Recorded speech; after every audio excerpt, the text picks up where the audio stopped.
So the truth is, for tonight, we're not having any new sheets. So what are we doing? We're just going to listen to me speak for an hour.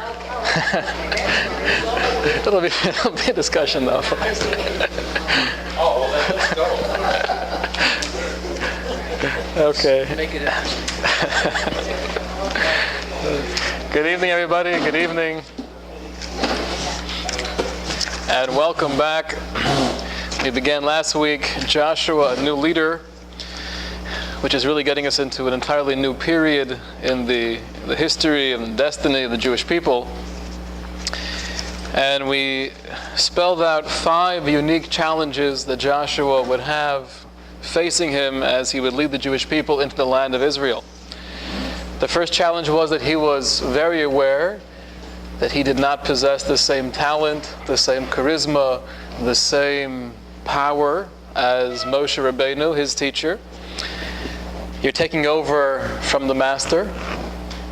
The second challenge was that in contrast to that life in the bubble in the desert, you would no longer be living together as one unified whole, that you would be spread out across the land. Very difficult to keep things together when geographically we're so far apart. The third challenge was, now we have foreign influences, pagan cultures, different religions to compete with, attractive civilizations that might pull our people away from Judaism. Challenge number 4 was the influence of the physicality, the ability to delve into a life of good produce, big homes, and lose sight, lose focus of the Torah. And number 5 was going from the supernatural into the natural. Leaving the manna behind, leaving the clouds of glory, leaving that beautiful, cozy feeling of the base medrash of the study hall, going into the cold, very unforgiving, natural circumstances that was really the situation of Canaan. So those are the 5 challenges ahead of Joshua. What we did last time is we went through 8 or 9 different sources, and we got a little bit of a feeling about who he was. We saw that he was a warrior. He was the one chosen by Moshe to lead the battle against Amalek. He was devoted to both his master Moshe and to God. He spent his time in the tent, which we know means in meditation, in Torah study.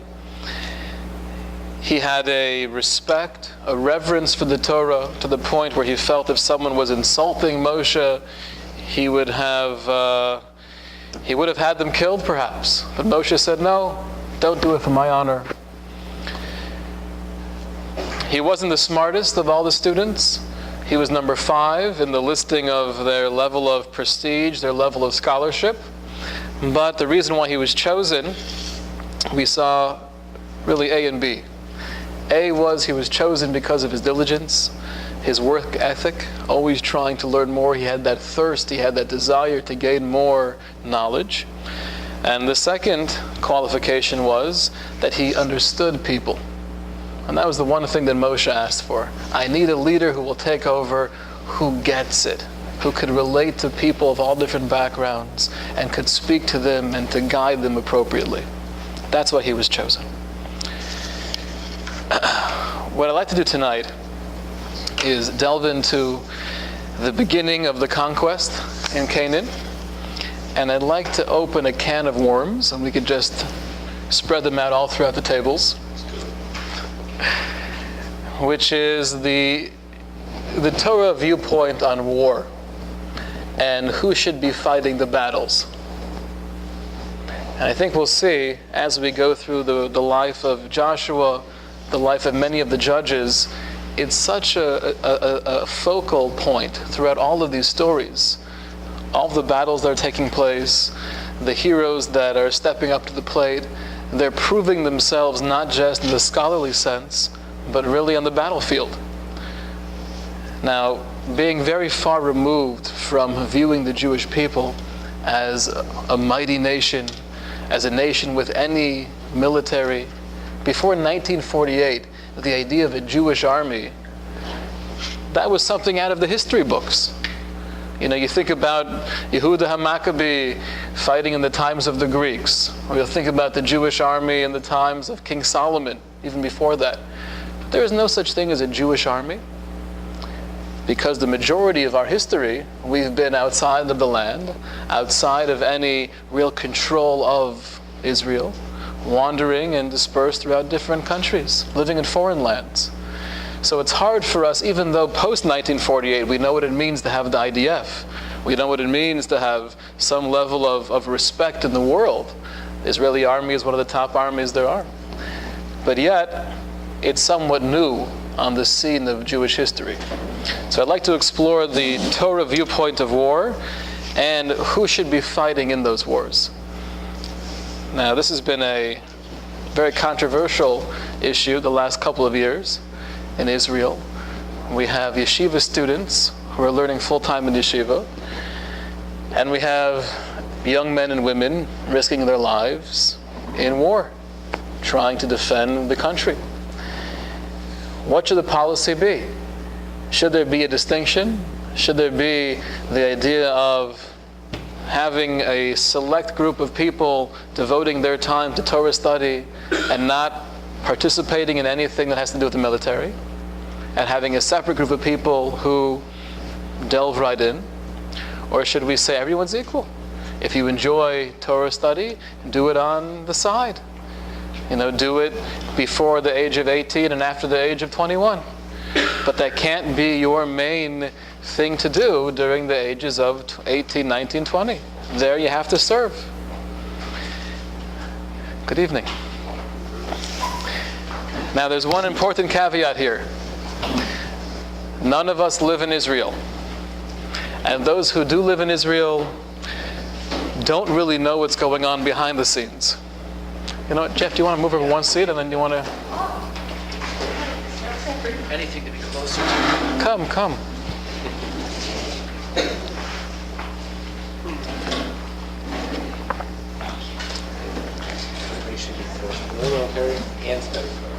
Do both. Everyone has to do both. That's equality. Okay. So it would be very arrogant of us to sit back here, thousands of miles away, smoking a cigar and postulating what the right thing to do, how they should run their country. We don't know all the ins and outs. There are a lot of complexities there. The goal, though, is at least to see some of the Torah sources that speak about the philosophy of war and speak about who the soldiers should be, and hopefully get a better perspective on the whole issue. Sounds good? Okay. Now with Yeshua, he leads the Jewish people into the land. This is in the year approximately 1270 BCE. And the first thing he does, the Jerusalem Talmud tells us, is they send little papers all throughout the land of Canaan, telling them they have three choices. They could either make peace with the Jews, we're coming in, and this is what we're doing, you could follow along and acquiesce. Option number two is you could go elsewhere. If you don't like us, you could leave. Option number three is you could fight. These are the three options we're giving you. The majority chose to fight. Now, the nature of a Jew, the Talmud tells us, is Rachmanim, Baishanim, V'gom lechasadim. And Jeff will translate. Buy low, sell high. One-minded. One-track mind. Three characteristics of a Jew, says the Talmud. That there's some level of busha. Busha means we don't have to flaunt everything we have. Some level of humility. The second trait is that we're compassionate. You look in the world of tzedakah, the charities that Jews are part of. I was in a hospital today in Del Rey, and just walking down the hallway and seeing the pictures of people who have given the big donations, Goldberg, all the Jewish names. It's part and parcel of our DNA. We're givers. The Gom lechasadim, the third trait, is that we help others. We help others in whatever way we can. So you take a human being with that makeup and you give him a rifle, or in this case it was a sword and a shield, or a bow and arrow. And we're giving you the mission to go into the land and fight with tenacity till death, if that's what they choose to do. That's a very hard thing to do. To make it more challenging, these were not barbaric human beings, primitive, pagan, uncultured. The Jewish people of this time have had the Torah in their midst for more than 40 years now, living that life of sanctity in the desert. They're well-schooled, well-educated. How do you maintain that level of spirituality when you're killing people? How can both of those things exist within the same human being? You're either a warrior or you're Gandhi, but you can't be both. Here was the greatest challenge of Joshua. It was leading the Jews into battle, going against their grain, against the very makeup of the Yiddish neshama, and at the same time, not making them numb to human life, not making them callous, keeping that sensitivity, keeping that menschlichkeit, keeping that spiritual, majestic force within the neshama, keeping those two things alive. That's a hard thing to do. I'd like to share with you, this is the very last Mishnah in the entire 6 sections of the Mishnah.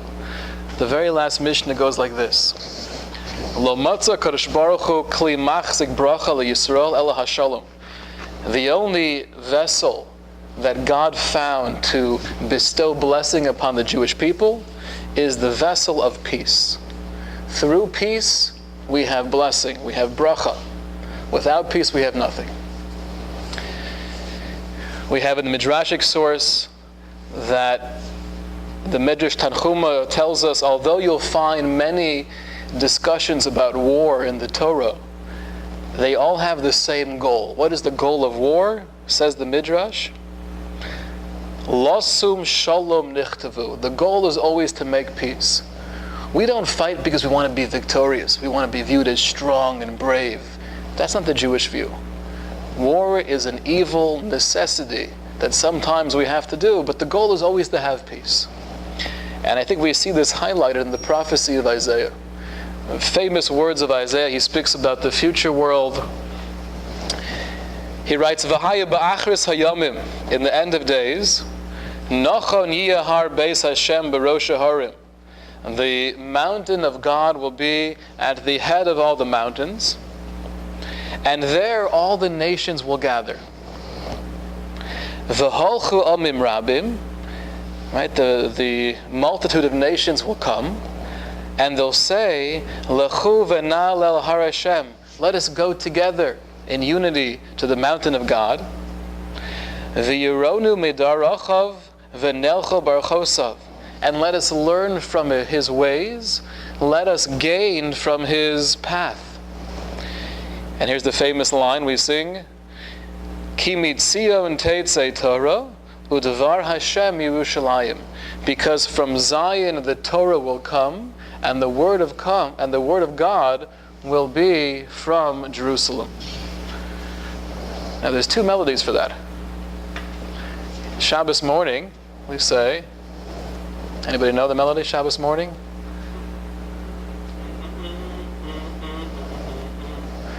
Something like that. Okay, you didn't quite do it justice. That was all right. That's good. Okay, and then we also sing in Simchas Torah. We just had this, a more lively version of it. So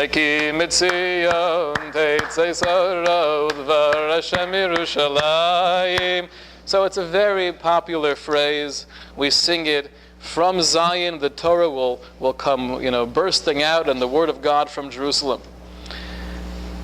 And here we have again a well-known phrase. The nations will come together. V'chitchsu charvosam le'itim. They will grind their swords into plowshares. V'chanuseihem lemazmeros. And they will take their spears and turn them into pruning hooks. Lo yisa goy al goy cherev. No longer will nation lift up sword against the other nation. V'lo yilmadu od milchama. No longer will there be a need to teach warfare. That's the vision of Isaiah. That's the vision of the Jewish people. And you see two things here. The first is, we want peace. The ideal is shalom. But the second thing is, it's a universal vision of peace. It's not that we're going to establish a caliphate and thereby ruling the world and everyone will be subjugated to us. The goal is Kol HaGoyim, all of the nations will come together in unity. And all of the narishkeit, all of the stupidity that we have now in the world will be gone and forgotten about. All the nuclear bombs will be destroyed and we can live a life of harmony with each other. That's the goal. We know on Shabbos, one of the 39 things we refrain from doing is carrying. If there's no Eruv, one doesn't carry outside on Shabbos. One exception to the rule is if it's jewelry, something I'm wearing to beautify myself. So I'm allowed to walk outside with a necklace because that's not considered carrying, that's wearing it. I'm doing it because it looks good. So there is a discussion in the Mishnah, are you allowed to walk outside on Shabbos with your sword or your spear? Two opinions. With no Eruv. But you have your sword tucked in here, so it looks good. Maybe that's viewed as a tachshit. That's a form of jewelry. Two opinions the Mishnah says. The first is you can't do it. It's considered carrying. Rabbi Eliezer comes along and he says, no, tachshitin hein lo. That's viewed as a glorification. You're walking around with your big sword. That's jewelry. But the sages said back to Rabbi Eliezer, Einan ela laganai. Walking around with a sword is not adorning you. It's a ganai. It's disgraceful. And therefore, walking around with a sword on Shabbos is not okay. But you see a philosophy here. We don't view our heroes are not the warriors. The people we strive to emulate are not the ones who do great things in the battlefield. If you have to have a sword, you have to have a sword. If you have to carry a gun, you do that because you have to. But it's not something to be proud of. That's the Jewish philosophy. How many songs do we have that you remember from Hebrew school? Songs about war, about military victory. We killed them and chopped off their heads, dum-ba-dum-ba-dum-bum, right? That's a good one. Remember that one? And in Hebrew, the Hebrew is also very poetic. How many songs have you heard like that? They don't exist. They're not part of our culture. War is a necessity, but it's something we don't look up to, something we don't admire. Okay. Now there's an interesting episode in the Torah as well. We've mentioned before with Bilam. Bilam was the non-Jewish prophet who was paid to curse the Jewish people. And he tries 3 times, each blessing, each curse turns into a blessing. Now at the end, what's the fate of Bilam? He's killed in battle. The Torah goes out of its way, though, to tell us how he dies. The Torah says that he was killed with the sword. So Rashi comes along, and quoting earlier sources, he says the reason why the Torah is specifying how he died is because he was utilizing our magic weapon. Our weapon as Jews is the tongue, the mouth, tefillah, prayer, learning. That's our most powerful weapon that we have. He was trying to take our secret weapon and use it against us. So the midah keneged midah, the idea of what goes around comes around, he was killed by his weapon. The weapon of the non-Jewish world is the sword. The weapon of the Jewish world is the tongue, is the mouth. That's why when Jacob goes in and he dresses up like his brother Esav, trying to fool his father Yitzchak to steal the bracha, so he's feeling his arm, and the famous phrase, Mrs. Ganek, what's the famous phrase that Yitzchak says? Hakol kol Yaakov, v'hayadayim yedei Esav. He's feeling him. The voice is the voice of Jacob, v'yadayim yedei Esav, but the hands are so furry. Right? The hands are the hands of Esav. Says the Midrashic sources that was actually a prophecy for the future. Yitzchak was saying that whenever the Kol Yaakov is magnified, whenever the voice of Jacob is out there in the world, it's flourishing, it's thriving, then the hands of Jacob are subdued. When the hands of Jacob that are out there, and we're the ones that are somewhat pushed aside, we're not davening, we're not immersed in prayer with the proper focus, we're not learning with that same intensity, then the hands of Esav take over. Right? It works totally yin-yang. So the magic weapon of the Jew, though, is the tongue. A holiday that's coming up in a little while is the holiday of Hanukkah. Where does the name Hanukkah come from? It's a combination of two words, Chanu, and then Chaf-Hei, which means they rested on the 25th.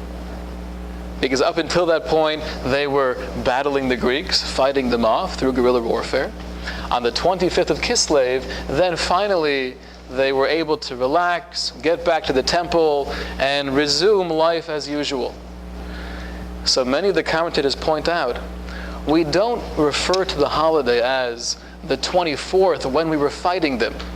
We're celebrating the fact that we beat them. We don't care about that. If they just disappear, that would have been just as good. The celebration is the fact that finally we get back to normal life. That's the celebration. It's the cessation of war, which is the source of simcha. Okay. That's the basic idea, basic philosophy behind war. How do we fight? What is the methodology of a Jewish fighter? So the Torah, when it speaks about war, it actually gives us a mitzvah of not to be afraid when going into battle. It says, Ki teiti l'milchama olevecha, when you're going into battle against your enemy, v're'isa sus v'rechav am rav mimcha, and you're looking at them. In the olden days, they would just line up, and I see this massive force of, they have chariots, they have more horsemen than we do. The Torah gives us the mitzvah, lo sira mehem, do not fear them. Fear is not allowed on the battlefield. Maimonides, when he speaks about the mindset of a warrior, he takes this idea and he spells it out for us. He says, V'lo yira, v'lo yivchad, v'lo yachshov, don't be afraid, don't be intimidated. V'lo yachshov, v'lo be'ishto, you can't think about your wife. V'lo bebanav, you can't think about your children. Ele yimcha zichra milibo. At that moment, you have to totally, yimcha zichra milibo means erase their memory from your mind. V'yifna mikol davar, turn your thoughts from everything else, l'milchama, and only focus on the war in front of you. V'chol hamaschil lachshov, anyone though who begins to think about his family during the time of war, and thereby loses his concentration, he is in violation of a Torah commandment. When the Torah says, do not let your heart be weakened, do not be afraid. Furthermore, he says, if you're thinking about your family in the time of war, not only are you endangering your own life, and these are very harsh words, Ela shekol demei Yisrael teluyin b'tzavorov, the blood of all your fellow brothers in the battlefield, you're responsible for. That's the mindset of milchama, the mindset of war, is when we're here, you have to be totally focused. I'm not thinking about lofty spiritual ideas. I'm not thinking about the family and the dog back on the ranch. I'm just thinking about what I have to do, how to accomplish the mission. When we speak about morality or ethics in warfare, there's one idea which is often overlooked, which is if you're fighting for the right cause, if you're being attacked by the, going back into history, the Assyrians, or any other one of those many nations, the most moral thing you could do is win the war. If their intent is evil, if they're trying to take over, and by doing so, if they're successful, that means you'll have thousands or millions of men, women, and children suffering under their reign, then number one when it comes to the ethical conduct in warfare is make sure to win. There's an interesting commandment. The Torah says when you're sieging a city, you can't surround it from all four sides. And there's a debate as to why. Why is that true? So one opinion is, the Rambam writes, Maimonides, you can't surround it from all four sides because that would be a lack of compassion. If they feel there's no way out, they can't even run away if they wanted to, that cruel you can't be. There's a second idea though. The second idea is it's not a good strategy. If you surround the enemy from all four sides and they know they have no way out, what you're really doing is you're infusing them with a new force, the new adrenaline to perhaps beat you. And therefore, morality dictates leave one side open so they won't get that strong and make sure you win. Now there's another source here that really is almost scary in how much it relates to what took place during the summer, the conflict between Israel and Gaza. Even saying that phrase, the conflict, I feel is very inaccurate. Right? You're equating the two. What took place in the summer when Israel was being attacked by terrorists and how they were trying to defend themselves. This goes back thousands of years. We're almost up to King Saul. We'll get there probably in a couple of weeks. But there's one point where it says he was commanded to wage war against the Amaleki. And before he does so, Vayomer Shaul al Keni, he first says to the Keni, which is a different nation living among the Amaleki, Lechu Suru, make sure to leave, go away, Redu mitoch Amaleki. Make sure you distance yourselves from the Amaleki who are about to attack. Because Pen Yosifcha Imo, you might be caught up in the crossfire. And that's not okay. Va'ata sisa chesed, you've done kindness for us in the past. We're not trying to attack you. You're innocent citizens, and therefore we're warning you beforehand, before we attack, make sure to leave and save yourselves. Now, is that a strategically wise thing to do? To tell everyone we're about to come in 3 days from now, make sure all the innocent people leave? No. Israel does today.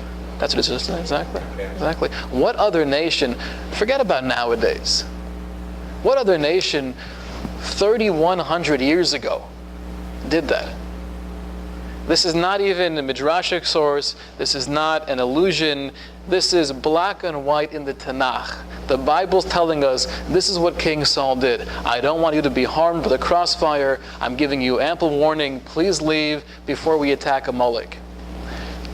So again, the mindset is we have to be totally focused on the objective, but at the same time, if you're not the enemy, we don't want you to be there. Now, war is a unique obligation. What's the halacha? What do we say in Jewish law? Are you allowed to risk your life to do one of the mitzvos in the Torah? For example, right now we're walking through a desert and we're starving. And out of nowhere we find Porky's Rib Shack. And they're serving wonderful short ribs. Can we walk in and get some short ribs? If we don't, we might die before we find the kosher marketplace. Might die or will die? I might die because I was told that the kosher marketplace is not that far away and we might get there if we keep on going straight.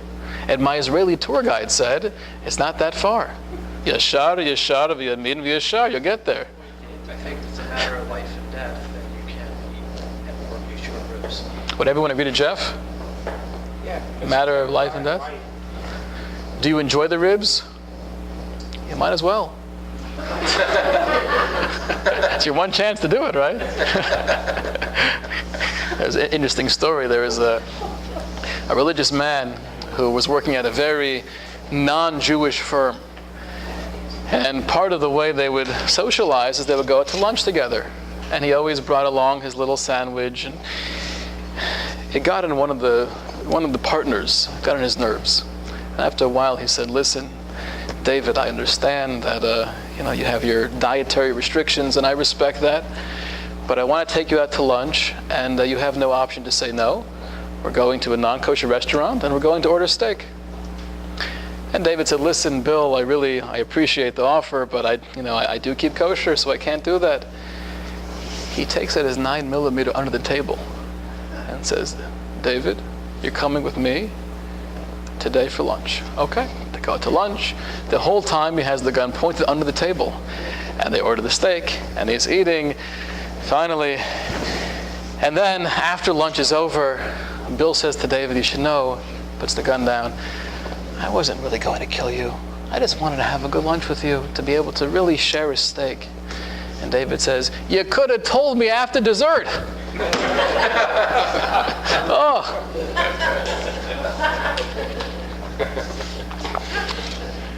So in general, we say that although we cherish the mitzvos and we do all we can to fulfill the mitzvos, if ever my life is in danger, then we say, sit down, you make a bracha, and enjoy the pork. 3 exceptions. You make a bracha. You make a bracha on the pork. Now, what bracha do you make? Bread, then you're going might put a slice of cheese on it. Once you're at it. The truth is, I'll tell you parenthetically, if you put a slice of cheese, right, you take the pork. I don't like short ribs, actually.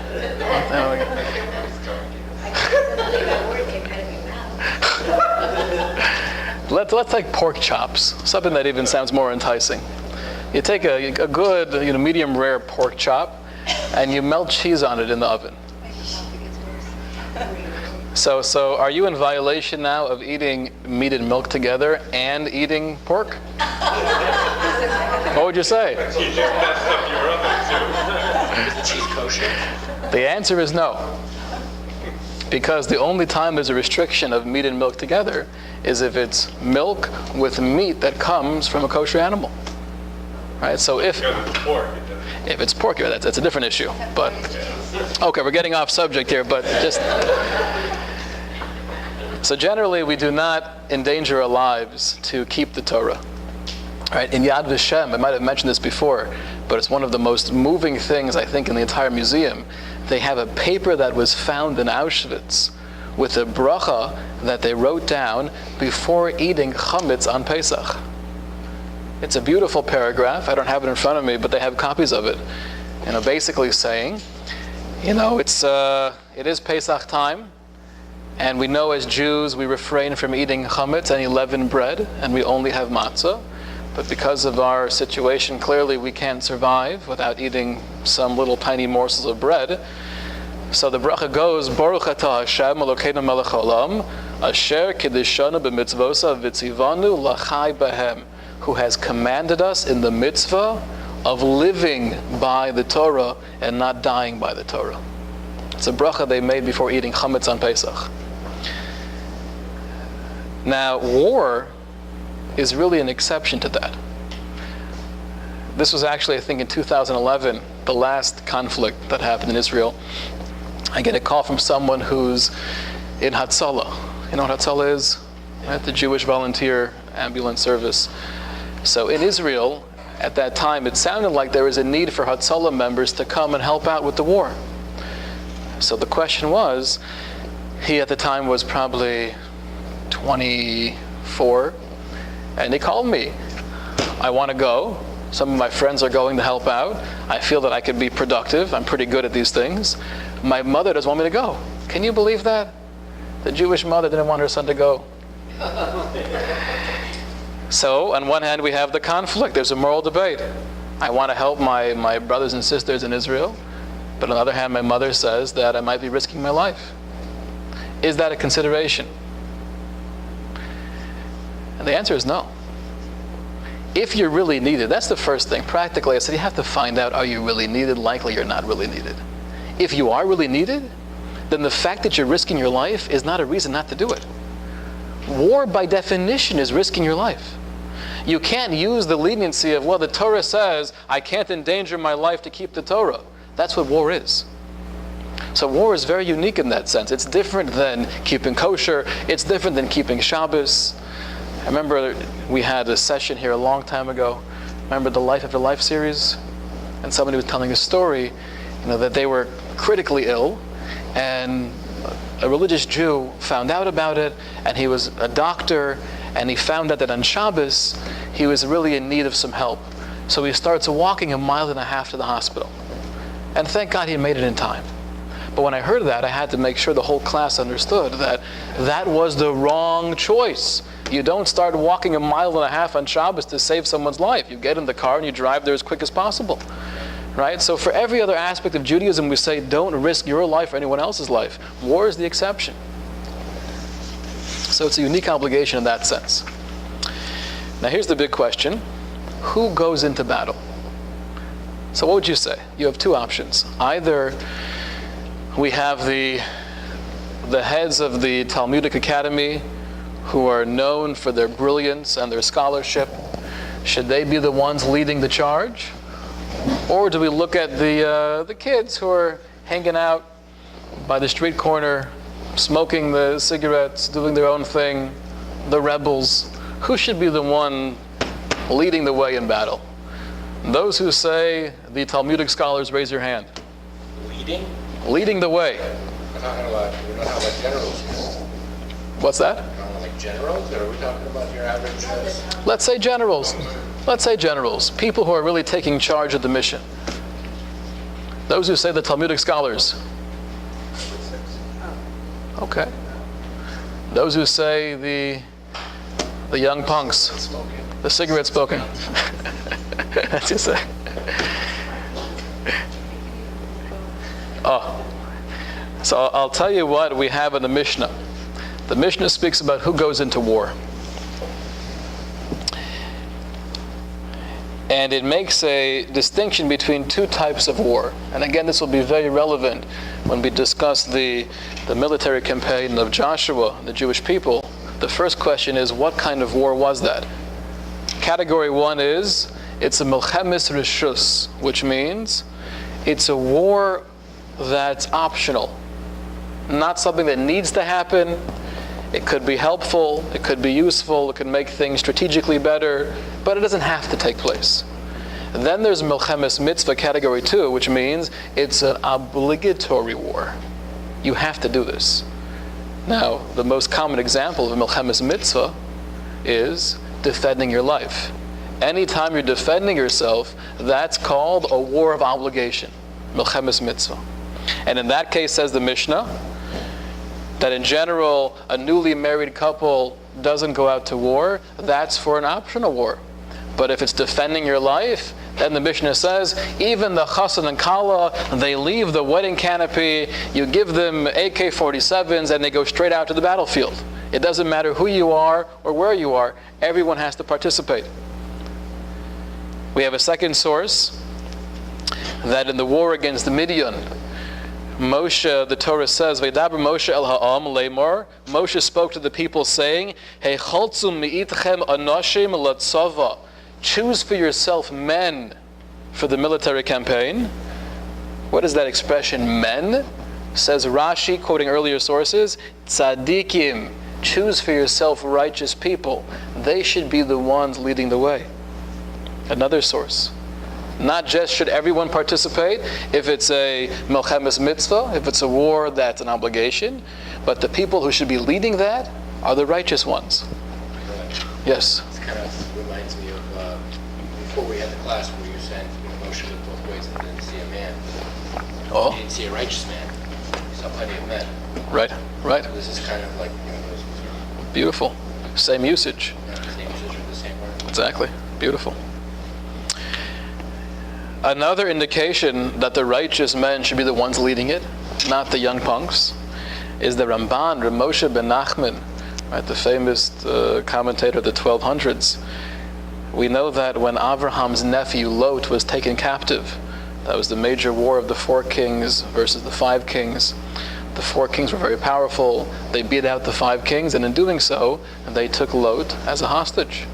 So Abraham arms his men, altogether 318.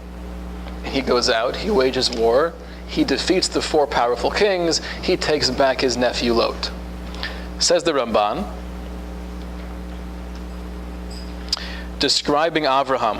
When you think of Avraham, you think of him, that beautiful, sweet old man sitting by the tent who's just making bread and serving it to guests. Says the Ramban in his description of Avraham, V'hu gam ben chayol, he was a man of war as well, asher libo kalev ha'aryeh, where his heart was like a heart of a lion. That's a description of Avraham. So again, we're starting to see this discrepancy, where people that we've always assumed were just the meek, very timid, lovely, compassionate people have this different side to them. Yeshua, we see, has the warrior side and the spiritual side. Avraham had that same duality to his personality. These should be the people leading the way. Here's the exception. Yes? When you were talking about Avraham, I was thinking about that, because if he was willing to offer up his stuff, I mean, it doesn't seem like he was, I mean, if he could do that, he wasn't a pushover. yeah. Right. That's a good point. Yes? How does the Orthodox in Israel today take what you said into consideration in not defending their country since their lives are taken? So we're going to get there right now. You told me to answer that question. What's that? I planted that one. Thank you. Thank you, Doctor. What I like to do now is share with you a well-known Rambam, another passage from Maimonides. And he really creates a picture of the tribe of Levi. The tribe of Levi, he says, Mipnei shehuvda lavodas Hashem, because they were as a tribe really segregated to be focused on the service of God, ulahoros drachav hayesharim, and to be teachers unto the people, to teach the righteous ways of the infinite. Lefikach, therefore, they were destined to be separated from the ways of the world. And here are some of the examples that Maimonides cites. Lo orchen milchama, they don't wage war like the rest of the Jewish people. But at the same time, v'lo nochlin, they don't inherit land like the rest of the Jewish people. Eloheim chayil Hashem, rather they're viewed as the army of God. And their main objective is to teach God's Torah to the nation. And he takes it one step farther. He says, v'lo shevet Levi bilvad, this idea is not limited to biological descendants of Levi. You don't have to literally be a Levi. Ela kol ish ve'ish mikol boy olam. But any person, asher nodva rucho oso, where his spirit compels him to devote his life to learning and teaching to the masses, to serve in the army of Hashem in the spiritual sense. So again, he is given this title of part of the tribe of Levi, and therefore his mission is to be totally devoted to the learning and teaching of the Torah, spreading that light to the masses. So here we have an interesting source. The Rambam's telling us it's not just the actual Leviim themselves, but anyone who chooses to be in that camp, or I want to be part of that army. So then it sounds like he's saying that's the exception. If you're really committed to that lifestyle of learning and then sharing that with the world, you don't have to be involved with all of the mundane activities of your brothers and sisters. Now the $64,000 question is, how far do you take this Rambam? Does this therefore mean that any person in the world who decides, you know what, I'd rather not risk my life, I'll go learn yeshiva, am I now exempt because I'm joining the tribe of Levi conceptually? See, we can't really discuss what's happening on the ground in Israel. It's way too complex, and there's so much history behind where things are at right now. But if we would, let's say for a moment, totally forget what's actually happening there, and we would think about the ideal society, What is the ideal Jewish society on the land of Israel? Peace. Peace. But let's say it's not that ideal. We still have the outside world with all the mishigas, and we have to defend ourselves. If we had to recreate the whole structure of Israel, how would we do it? So would we say, we'll make the same thing that happens today? People learn in yeshiva, have no connection to the battlefield. People go to the battlefield, have no connection to yeshiva. That's option number one. Option number two is, maybe everyone should do yesh v'yesh, a little bit of each. You'll learn for a couple of hours, and they have programs like this. You'll learn for a couple of hours in the morning, and then you'll do very intense training, and you'll be productive in both ends. Okay, tell me a downside to that position. Not totally focused on one thing or the other. Exactly. You're a jack of all trades. And for sure, when it comes to the Torah world, greatness doesn't emerge from that kind of duality. You don't find it. And I'd venture to say, probably the same thing is true in the battlefield. So that's the middle ground where you have the advantage. On the other hand, you have a disadvantage. And then there's a third option. The third option is, it depends on the person. The idea, philosophically speaking, of having one segment of the Jewish people totally devoted to learning is a true idea. I'll give you an example from the Chafetz Chaim. The Chafetz Chaim, one of the great personalities in the early 20th century. He says, let's say there's a big fire, and it's spreading quickly throughout the city. The olden days, the way they would put out a fire is you had many hoses all going back to some source of water, to a lake, and you'd have people back at the lake filling up the hoses with water, and then people on the front lines who were actually holding the hoses and putting out the fire. So everyone wants to be involved, so they all run to the front lines, and they're holding the hoses to put out the fire. But there's no water coming out. You have to have people back there putting the water in. So the Chafetz Chaim gave the analogy. He said, if everyone's going to help physically in the military endeavor, you don't have a source for that accomplishment. We do believe that God runs the world.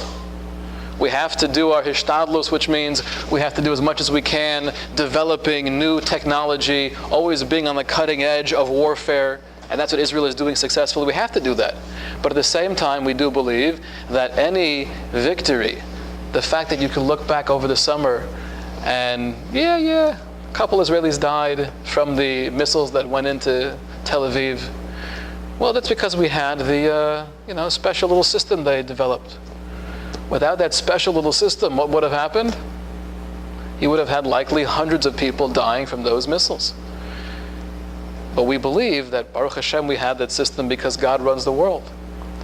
And when we spoke about this before, in the 67 war, you could always point to different things. You could always say, well, the Arabs made those 4 massive mistakes, and the Moshe Dayan was a brilliant general, and these things are all true. But there's always something you could point to where that's why we were saved. But the assumption is there's a guiding principle behind that. We can't neglect that guiding principle. So the Chafetz Chaim says you need both. People putting in the water, those are the people devoted to learning, but you also have to have people on the front lines putting out the fire. How do you decide who goes where? That's a hard decision. Perhaps it's not a realistic one to make. But I would venture to say there are many people learning in yeshivas who might not be cut out for that lifestyle. I was in yeshiva for 13, 14 years. And I knew many people I was very close with. They didn't really belong there. Some of them figured that out earlier on, and they go elsewhere. Go to college earlier, start a profession earlier. And some don't really figure that out until many years later. So you have to have the personality where I could thrive in this setting. If you have the personality, having a segment of the population devoted to Torah study is a necessity. At the same time, philosophically or conceptually, being a warrior and being a spiritual warrior, it's not a contradiction. It was done by Moshe Rabbeinu, it was done by Yehoshua, it was done by Avraham Avinu. When we get to the personality of King David, we'll see that as well with King David. He was a fierce warrior, but he was also the great poet. He was the songster of Israel. I want to quickly get into the first battle, and we'll call it an evening. Yes? Wait, is that not a duality that you were talking about? What's that?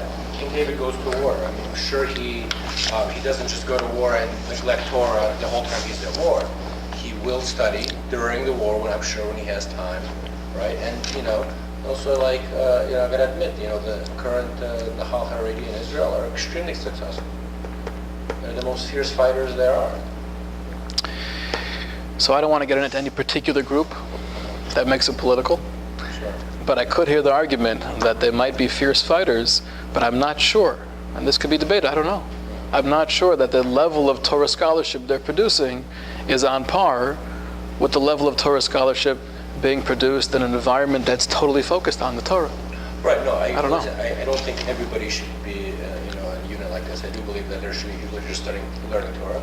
Right. People that are just fighting, and then also, a nice segment That could be doing both. that you gotta be doing it because on one hand you have, I would kind of think that you need maybe Torah to keep you grounded from all the violence. You just can have, to some degree, to a little bit of a withdrawal and focus on something positive like Torah.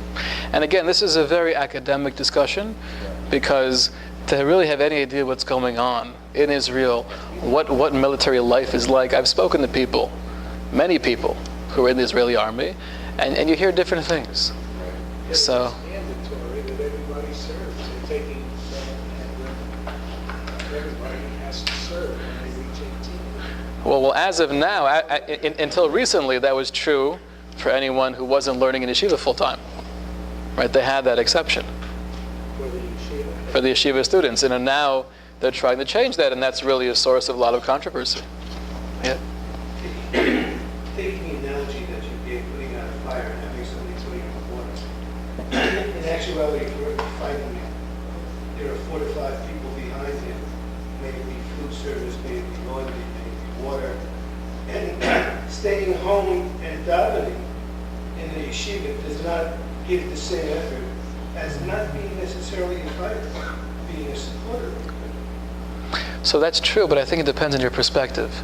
If you're viewing it from the angle of the success in the battlefield is dictated by God, and if part of what God wants us to do is have at least this segment of people devoted to learning, so if that person is truly devoted and he's davening with the right intensity and the right mindset, so he could be viewed as just as important as the person who's making the meals for the soldiers or the person who's fixing the guns for the soldiers.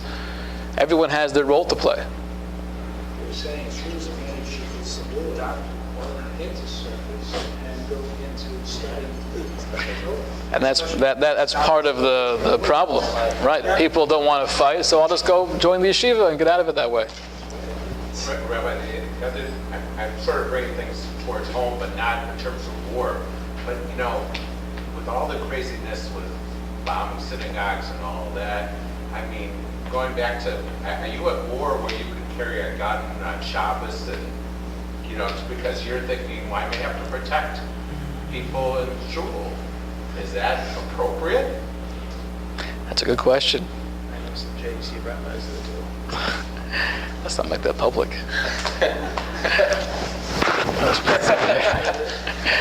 So it really depends on the setting. If I'm going to a large shul already that we have hired security guards and I just want to carry my own pistol with me to feel more secure, that's not a reason. But in most synagogues there are. If you're in a synagogue where there's really no protection, and you see, it's always tricky, I'll tell you the truth, because people have asked me this question here in Florida. In LA and New York, I never got these questions. It's unbelievable. Even walking into Chuck E. Cheese, they have a sign, no firearms. Why would I bring my gun to Chuck E. Cheese, That's why I don't go to Chuck E. Cheese. Those games get bad there. But yet, the games they have at Chuck E. Cheese, this is inspiring violence. So people have asked me the question, at least here in Florida, carrying a gun, owning a gun. It's a very personal question you have to address, but I've always said that the only heter, the only leniency to ever even think of owning a weapon is if you first know how to use it very well. Using it meaning not just how to shoot it, but gun safety, how to keep it, to make sure that, it's never outside of my possession. I have the safe. That's priority one. Sometimes people are trying to be more secure by having a gun, but then I'd venture to say, at least in our present time, where will things be 20 years from now? We don't know. But in our present time, you hear more tragic stories of kids shooting each other and things with guns left unwatched than you do terrorists coming in. So, yeah. So it's a very, very fine balance, and you have to really know yourself. So that's a little bit of the background, the Jewish perspective on warfare. And again, this is nothing to apply practically because we can't, but at least to get some of the feelings, some of the sources, and to understand at least conceptually, it is not a contradiction. If anything, the greatest people had both. It could be nowadays, it's not as realistic because we don't have that same level, that same capacity to have both of those sides to us. We don't have as many facets to ourselves anymore. But at least as an introduction to understanding Joshua, Shimshon, Samson, understanding some of the great judges we'll be getting into in the next couple of weeks, this is a very, I think, needed background. I want to share with you one last point with Joshua. We'll call it an evening. The first battle was the battle of Jericho. And we know, the Tanakh tells us that the Jewish people circled the city 7 times, and on the 7th day, they went around the city 7 times. Right? They went around once a day, and the 7th day they went around 7 times, and the walls came crumbling down. Now what's fascinating is in Jewish practice, we do this in 2 different places. We emulate what the Jews did at Jericho more than 3,000 years ago. One place is Hoshana Rabbah. Hoshana Rabbah is the 7th day of Sukkot. For each day of Sukkot, we walk around the bima once, and on the 7th day of Sukkot, we walk around 7 times. What's the correlation between Sukkot and the Battle of Jericho? The second example is at a wedding. We have the Kala, the bride, she walks around the groom 7 times. Also reminiscent of the Jewish people walking around Jericho. And then he collapses. And then he falls to the ground. He faints. So I'll share with you one brief idea, and we'll see the application to Jericho to modern life. Walking around the walls of Jericho and breaking down the walls is symbolic of the idea that if there's a mechitza, if there's something between me and my goal, it prevents me from connecting, it prevents me from becoming closer with that which I'm trying to achieve. On Sukkot, we walk around once a day. On the 7th day, we walk around 7 times. And the main thought is, I'm trying to break down any of those barriers between me and my Creator. We spoke about Sukkot before, about being all about the relationship between the Creator of the universe and ourselves. That's the idea. We want to break down anything between me and God. In the wedding ceremony, what the bride is doing is she's saying, I want to break down any walls between you and me. Right now we're starting our relationship, and God willing, it will develop, it will flourish, it will blossom into something truly beautiful. But the only way to do that is to make sure we don't have barriers between us. So interesting, the idea of Jericho, the miracle that took place more than 3,000 years ago, is alive and well in our present practice of Judaism. So we have the background of the Jewish view of war. We have the idea of who should be involved with war. The purpose of war is never unto itself. We don't glorify war. We don't glorify the heroes of war. It's only the needed result or the needed way to achieve peace. And then the Battle of Jericho being alive and well today and trying to break down those barriers between ourselves and our fellow man and ourselves and our Creator. Okay. Have a lovely evening, everybody.